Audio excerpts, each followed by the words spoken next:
The alpha arrived at the frozen den, and found the human keeping his cat cubs alive. The storm had buried the mountain pass 3 days ago, and Rexer had not slept since. He was alpha of the Casrith Pride, a war leader whose name made lesser packs scatter on the trade roads of the outer reach. His fur was the color of banked coal, his shoulders wide enough to drag a sledge alone, and his claws had ended more disputes than diplomacy ever had.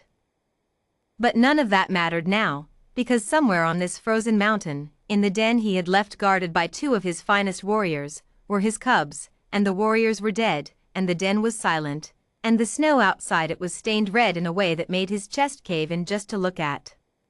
He had followed the only trail leading away from the slaughter, small, human-sized boot prints, half filled with new snow, leading not away from the den but toward it. That made no sense. Prey fled. Prey did not walk into a den full of grieving, half-starved Casrith cubs. Unless the prey wasn't prey at all. Rexer came up over the last ridge with his hackles raised and a growl building low in his throat, ready to tear apart whatever had dared finish what the raiders started. He shouldered through the frost-crusted brush at the den's mouth, claws extended, eyes burning gold in the dark. And stopped. The den was warm. That was the first wrongness. Dens did not stay warm in a storm like this, not without a fire, and there should not have been a fire, because fire meant a stranger, and strangers near cubs meant. His eyes adjusted. The growl died in his throat. A human woman sat cross-legged in the center of the den, wrapped in a salvaged pelt that was clearly not her own, clearly one of his dead warrior's cloaks, with 3 Casrith cubs piled against her like she was the last warm stone on earth. One cub, the runt, the one Rexer had worried over since birth for being too small and too quiet, was tucked directly against her throat, breathing in slow, even pulls. The woman looked up. She did not scream. She did not run.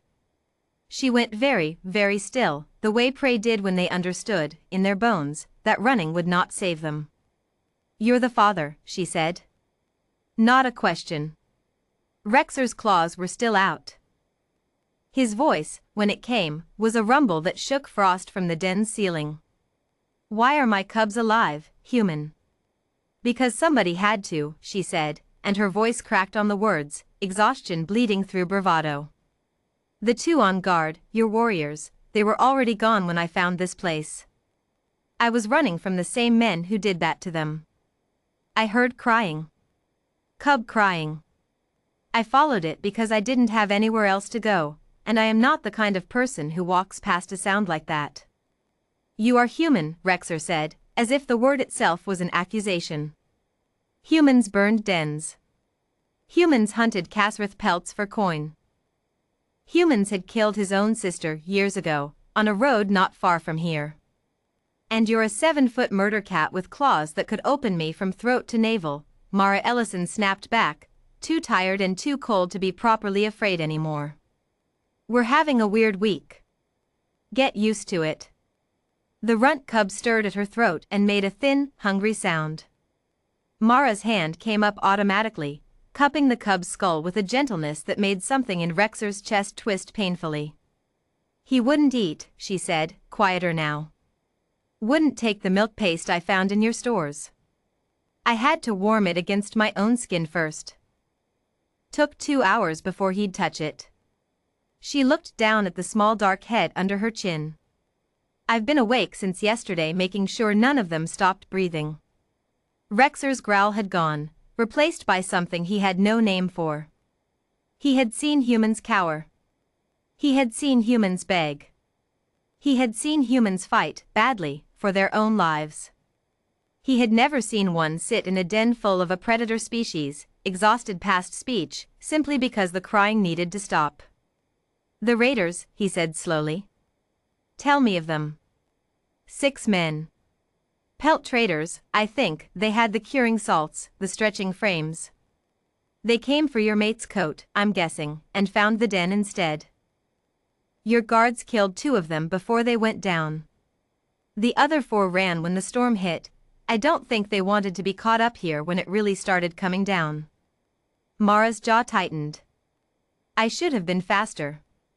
I couldn't save the two outside. I'm sorry. You owed them nothing, Rexer said. You owe me nothing. I know.